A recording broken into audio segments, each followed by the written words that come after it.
इस क्वेश्चन की बात करें तो क्वेश्चन के कुछ कीवर्ड्स को पहले हम लोग आइडेंटिफाई कर लेते हैं। तो अगर क्वेश्चन के कीवर्ड्स को आइडेंटिफाई करोगे तो यहाँ पर आपको एक निर्धनता नाम की चीज़ दिखेगी। निर्धनता के बाद निर्धनता को आपको क्या करना है, डिफाइन करना है, परिभाषित करना है। और इसकी कमियों को, मतलब कि यहाँ पर क्वेश्चन आपसे ड्रॉबैक की बात कर रहा है। ठीक है, ये ड्रॉबैक की बात कर रहा है। दूसरा क्या हो रहा है कि उसके उपायों को, मतलब कि वे फॉरवर्ड कह लो, वे फॉरवर्ड कह लो या फिर सोल्यूशन कह लो। इसकी बात ये करने की बात यहाँ पर ये चीजें की जा रही है। यहाँ पर देखो, क्वेश्चन के अगर थीम्स पर हम जाते हैं या क्वेश्चन की डिमांड को समझने की कोशिश करते हैं तो क्या है। एक तो परिभाषा आपको देना है। एक मिनट, ये हाईलाइट क्यों नहीं हो रहा भाई। चलिए, शायद पिक्सल का इशू है। तो ये परिभाषित यहाँ पर आपको इसको पहले तो परिभाषित करना है, दूसरा कमियों को बताना है। ठीक है, अब निर्धनता की कमियों को बताना है परिभाषित करते हुए, उसके सोल्यूशन को भी देना है। आपने क्या लिखा है वो देख लेते हैं पहले। अच्छा, देखो यहाँ पर सेल्फी नहीं लगानी होती है ना। यहाँ पर अब सेल्फी मत लगाना, वो आपको पहचान जाएंगे। आपके चेहरे चेहरे से नहीं पहचानेंगे, वो रोल नंबर से पहचानते हैं। वो चेहरा तो आप दे ही देते हो ना फॉर्म भरते टाइम, है ना। तो यहाँ सेल्फी नहीं लगाना, पहली बात तो। उसके बाद क्या करना, क्योंकि फॉर्मेलिटी इनफॉर्मेलिटी वाली चीज होती है। आप किसी से फॉर्मल कैसे बात करते हो, इनफॉर्मल कैसे बात करते हो, ये बात करने के तरीके में, बात करने के टोन में अंतर होता है ना। तो उस चीज को देखना है। उसके बाद देखो आपने क्या लिखा है, निर्धनता को कई आयामों से समझा जा सकता है। मतलब आपने क्या किया है, निर्धनता के एस्पेक्ट को यहाँ पर लिख दिया है। ठीक है, जैसे स्वास्थ्य का एक एस्पेक्ट लिखा है, स्वच्छता का एस्पेक्ट लिखा है, पर्यावरण, समाज, असमानता मानी इक्वालिटी, इनइक्वालिटी। ठीक है, तो ये सब आपने कर दिया है। रोजगार की कमी, अनएम्प्लॉयमेंट, असहायता की भावना। ठीक है, ठीक है, ठीक है, ठीक है। देखिए, अब बेसिक फैसेट क्या होता है ना किसी भी क्वेश्चन को लिखने का। तो क्वेश्चन को लिखने के लिए ना आपको क्वेश्चन को इंट्रोडक्शन, है ना, इंट्रोडक्शन, बॉडी, कंक्लूजन, ऐसे करके आपका जो आंसर है वो बटा हुआ रहता है। इंट्रोडक्शन की बात करो तो you are introducing something to your examiner. So when you are introducing something to your examiner, first you have to gauge that what demand has been asked in the question. So in this particular stance, यहाँ पर क्या है, question क्या demand कर रहा है, निर्धनता की परिभाषा को। ये क्वेश्चन हद से हद होगा तो 12 नंबर का होगा, 15 नंबर का होगा, यही होगा ना। अब ऐसा 20 नंबर का नहीं होगा ये। तो व्हेन, जब आपको पता है कि this particular question would be of 12 marks और 10 मार्क्स और 15 मार्क्स, आपको इंट्रोडक्शन को इतना लंबा नहीं लिखना है। ठीक है, क्यों, क्योंकि आपके पास पेज नहीं होगा वहां पर। ठीक है, और पेज होगा भी ना तो मार्क्स जो है, इट द मार्क्स, और ये जो होते हैं ये already been bifurcated into introduction, body, conclusion.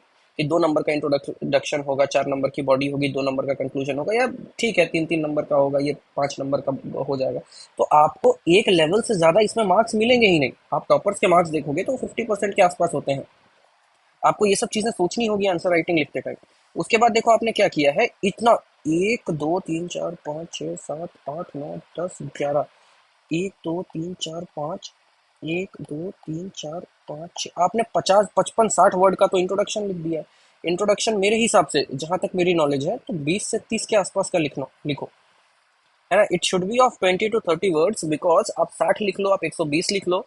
ठीक है, if you are writing on an average 60 words for an introduction, it will be a huge introduction, है ना। what you are doing, आप क्या कर रहे हो, 150 वर्ड का अगर आंसर है, आप ऑलमोस्ट ऑलमोस्ट ऑलमोस्ट ऑलमोस्ट 50% आप इंट्रोडक्शन, 75 75 वर्ड्स होंगे इंट्रोडक्शन। आप ऑलमोस्ट 150 वर्ड के आंसर में ऑलमोस्ट आधा 50% जो है आप इंट्रोडक्शन में दे रहे हो, क्योंकि 150 वर्ड कोई लिखता नहीं है ना। The number of words is limited and it hovers around 120 to 130 words. Examiner के ग्रेजुएशन का एग्जाम नहीं है ना कि जितना ज्यादा लिखोगे उतने ज्यादा नंबर मिलेंगे। यहाँ पे कम लिखना होता है, सटीक लिखना होता है। जितना कम लिखोगे चांसेस उतने ज्यादा है मार्क्स मिलने के। ये सब मत लिखो। और एक चीज और है, वेनेवर अगर इस टाइप के थीम आते हैं आपको, तो आपके पास क्या होना चाहिए, ऑलरेडी इंट्रोडक्शन रेडी होना चाहिए।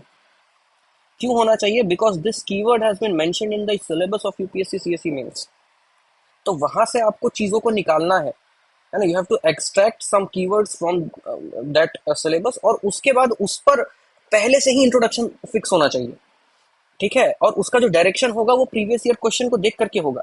तो क्योंकि जितने बच्चे मेंस लिख रहे हैं वो प्रीलिम्स पास करके जाएंगे और उनको इनका डेफिनेशन पता होगा, तो आपको भी उस रेंज में आना होगा, है ना। आपने इतना बड़ा लिख दिया, इसको मैं एक लाइन में लिखूं, तो ये आप यही बता रहे हो ना, कमी, अभाव, न होना, रोजगार की कमी, अभाव, ठीक है, मिलाकर के अभाव, फिर कहीं अभाव, ठीक है, ना होना, इस तरीके से, मतलब अगर मैं इन सब वर्ड्स को समराइज करूं तो आप डेप्रीवेशन की बात कर रहे हो कि किसी चीज की कमी है।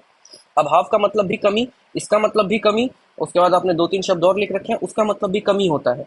तो डब्ल्यू सॉरी वर्ल्ड बैंक का एक डेफिनेशन है कि पॉवर्टी जो है it is nothing but the deprivation in wellbeing, है ना। यहाँ पर दो चीजें हैं वर्ल्ड बैंक के डेफिनेशन में, एक तो है डेप्रीवेशन और दूसरा क्या है, दूसरा है वेलबींग। अब क्या हो रहा है ना, इस पूरे इस दो वर्ड में आपका पूरा इंट्रोडक्शन समा जा रहा है। अंग्रेजी में कब, ये जो अभाव, कमी, ना होना, ना मिलना, इसको डेप्रीवेशन कहा जाता है ना। वेलबींग की बात करें तो ये सब जो आप लिख रहे हो ना, पर्यावरण में, रोजगार में, समाज में, ये सब वेलबींग में आता है। तो जो WTO वर्ल्ड बैंक की डेफिनेशन अगर आप लिखते हो इंट्रोडक्शन में, तो वो it would be of more weightage, try to understand the thing, जो वेटेज होगा वो ज्यादा होगा, and examiner will catch this particular introduction. आप बात को समझने की कोशिश करो, जो मैं बोल रहा हूँ नहीं है तो आप बिल्कुल बेझिझक आप पूछ सकते हो। दूसरा, ये यहाँ पर अपनी फोटो बना दिया आपने, और बाल बनाया ही नहीं है, बाल भी तो बनाते, टकले हो, है ना भाई। तो यहाँ पर ये बेसिकली हो, और दूसरा क्या है, आपने कमी यहाँ पे लिखी है, तो यहाँ पर ध्यान रखना कि ये जो कमियों की बात आप कर रहे हो, कमी की बात बेसिकली कमी है, ये एक्चुअली सब हेडिंग हेडिंग है ये। तो हेडिंग को हेडिंग की तरह लिखो, कमियां मत लिखो यहाँ पर, कमियां मत लिखो, आप लिखो निर्धनता, निर्धनता के परिभाषा में कमियां, या निर्धनता के एस्पेक्ट में क्या क्या कमियां हैं, मतलब उस तरीके का एक लाइन का इंट्रोडक्शन लिखो। अब दो तीन लाइन, सॉरी, एक एक लाइन का हेडिंग लिखो, दो तीन लाइन का हेडिंग नहीं लिखना। बस हो सके आधे लाइन का, एक लाइन का एक लाइन की हेडिंग, चार पांच, तीन चार वर्ड की हेडिंग डालने की कोशिश करो, इस तरीके से हेडिंग मत डालना। It would be uneffective and very deadly, ठीक है। वहां पर उसके बाद आपने क्या लिखा है, सामाजिक अपवर्जन। अब देखो इसमें क्या होता है, इस अवधारणा के अनुसार निर्धन व्यक्तियों को अच्छे माहौल, ठीक है।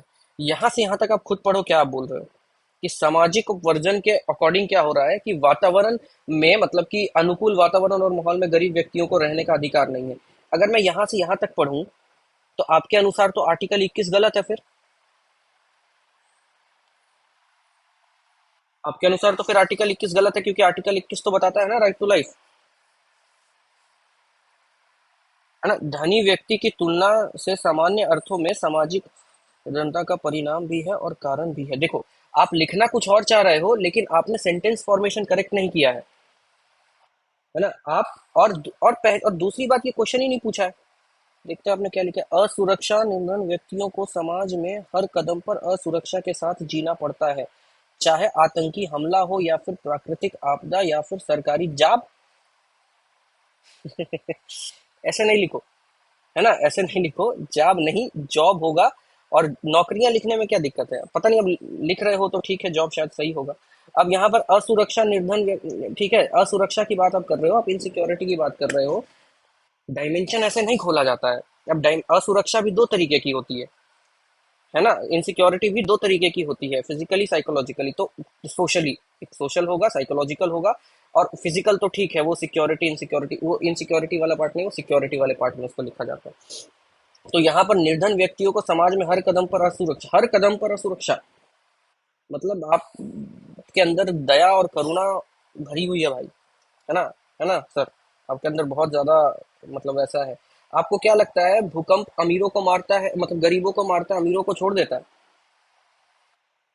हाँ? मतलब जो भोपाल गैस ट्रेजेडी हुई थी, उसने क्या किया था, उसने पहले पूछा था कि भाई तुम गरीब हो तो तुम मरो, अकाल आएगा तो भाई खाना, गरीब तुम हो तो तुमको नहीं मिलेगा। ये एस्पेक्ट है भाई, ये एस्पेक्ट है। इसको आपको एग्जाम्पल से आपको दिखाना पड़ेगा। जैसे एनवायरनमेंट का अगर आप एग्जाम्पल लेते हो, तो एसी कौन चलाता है, एसी अमीर लोग चलाते हैं, ठीक है, लेकिन उसका इम्फेक्ट और इम्पैक्ट कौन देख रहा है? तो गरीब देख रहा है। वो वैसे करके आप लिखना, आपकी सोच सही है, अब लिखने का तरीका अलग है एकदम। अब आतंकी हमला, अभी आतंकी हमला चल रहा है ना, रियासी में। अब यहाँ पर आप क्या आतंकी ये पूछेंगे कि तुम अमीर हिंदू हो या गरीब हिंदू हो? अच्छा, गरीब हिंदू हो तुमको मार देते हैं, अमीर हिंदू हो तो चलो ठीक है चले जाओ, ऐसा बोलेंगे वो? प्राकृतिक आपदा में आपने ये, ठीक है जो भी है, तो इस चीज को थोड़ा सा संभालना है।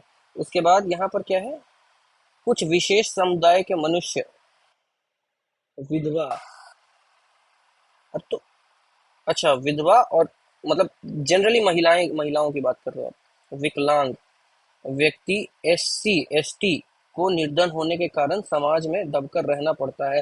अरे मैडम, अंबानी जी की बेटी गरीब है क्या? महिला नहीं है वो?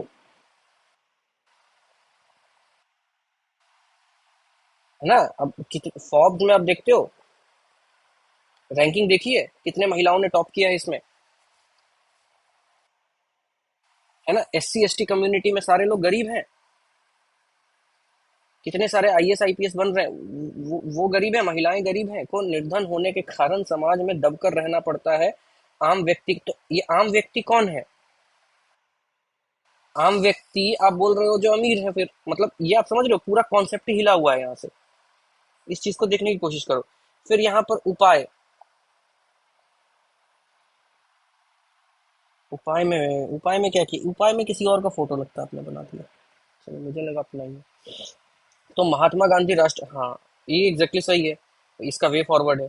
इसका उद्देश्य ग्रामीण क्षेत्रों में आर्थिक सुरक्षा प्रदान करना, साथ साथ, अरे यार, 100 दिन का रोजगार देना, राज्य रोजगार गारंटी कोष, ठीक है, इस प्रोग्राम के तहत, ठीक है, राष्ट्रीय काम के बदले अनाज, जिन्हें मजदूरी पर, ये कहाँ से लिखा है? ये तो आपने बहुत सही लिखा है। उसके बाद स्वर्ण जयंती सही लिखा है आपने, अपने स्कीम्स लिख दी हैं कहीं से, और ये यही नीड है इस एग्जामिनेशन की, है ना? आप कट टू कट लिख रहे हो।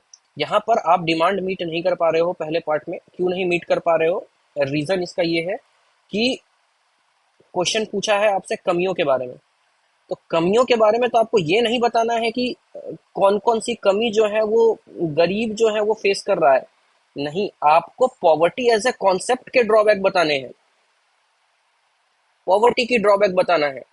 अब पॉवर्टी के ड्रॉबैक्स कई मायने में आपको देखे जा सकते हैं, जैसे माइग्रेशन के मायने में, क्लाइमेट चेंज हो रहा है, बहुत ज्यादा गर्मी पड़ रही है, अब उस गर्मी के वजह से क्या हो रहा है, मतलब एसी लोग चला रहे हैं, एसी से कौन लोग जिंदा हैं? जो अमीर हैं वही चला पा रहे हैं, इसकी मार कौन झेल रहा है? तो गरीब झेल रहा है, क्योंकि ग्लोबल वार्मिंग बढ़ रही है ना इसी से, रेफ्रिजरेटर से, समझ रहे हो? ये माइग्रेशन हो रहा है, उनको छोड़ करके जाना पड़ रहा है किसी ठंडी जगह पे। दूसरा, हेल्थ का एस्पेक्ट आप दिखा सकते हो, है ना? पॉवर्टी से हेल्थ, हेल्थ के एस्पेक्ट को आप रिलेट कर सकते हो, तो क्या एक मतलब हो क्या रहा है कि अच्छी अफोर्डेबल जो हेल्थ है वो ये नहीं कर पा रहे हैं, दे पा रहे हैं। उसके बाद आप क्या दिखा सकते हो? आप डेफिनेशन, जो पॉवर्टी की डेफिनेशन है, आपको कमिटीज ओमिटीज के बारे में भी लिखना चाहिए था यहाँ पे, तेंदुलकर कमिटीज के बारे में, या जिन्होंने भी बीपीएल और इन सब की बातें की हैं, आपको वो लिखना चाहिए था, उनके डेफिनेशन में क्या कमियां है वो भी आपको यहाँ पर लिखनी थी।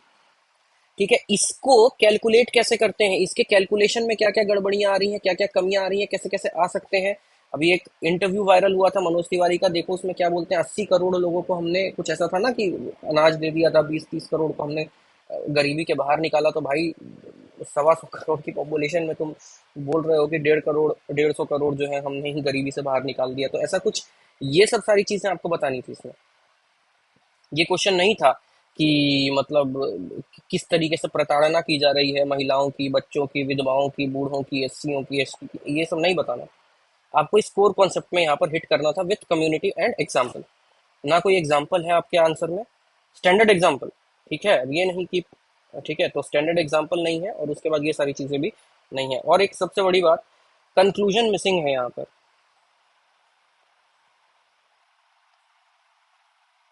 कंक्लूजन मिसिंग है, कंक्लूजन नहीं है, कंक्लूजन नहीं है यहाँ पर। और बिना कंक्लूजन के, तो जो कंक्लूजन के लिए अलॉटेड मार्क्स हैं, 1 नंबर आधा नंबर, और 1 नंबर आधा नंबर मत समझना कि बहुत कम मार्क्स होते हैं, ये ह्यूज ह्यूमंगस मार्क्स हैं। चार चार पेपर दोगे, 80 क्वेश्चन लिखोगे, आधा आधा नंबर, 40 मार्क्स होते हैं। 40 मार्क्स बहुत ज्यादा होते हैं, बहुत ज्यादा 40 मार्क्स होते हैं ये। मतलब जमीन और आसमान का फर्क तय कर सकते हैं कि 40 मार्क्स एग्जाम में इतने ज्यादा होता है। तो कंक्लूजन लिखो, ठीक है ना। इस कंक्लूजन कैसे लिखोगे, जो कीवर्ड है पॉवर्टी पर, है ना, उसको किसी उसको सिंथेसाइज कर दो चुपचाप। सिंथेसाइज करने का क्या मतलब हो रहा है, यहाँ पे जैसे क्वेश्चन में आपसे पूछा गया है कि इसको परिभाषित करते हुए इनकी कमियां और उसको, तो यहाँ पर आप सीधे ये देख लो कि गरीबी हम लोग जो देख रहे हैं मेजरली आज के डेट में, जो इंडेक्सेस में देखते हैं, चाहे मल्टी पॉवर्टी इंडेक्स में देखें, या फिर नीति आयोग के इंडेक्सेस में देखें, तो क्या होता है कि बहुत सारे पॉवर्टी को हमने सिंथेसाइज करने का, देखो क्या मतलब होता है कि बहुत सारे एस्पेक्ट जो कि अनटच्ड है, आप कंक्लूजन में बोलो कि ये तो हम कर रहे हैं, बहुत अच्छा कर रहे हैं, क्योंकि कंक्लूजन हमेशा पॉजिटिव लिखना। तो ये जो भी कर, पर और भी चीजें हो सकती हैं। तो जैसे क्या, हम लोग साइकोलॉजिकल मानसिक गरीबी के बारे में हम लोग देख सकते हैं। लोगों के पास मतलब कि सोफा सेट है, टीवी सेट है, पर माइंड अपसेट है ना।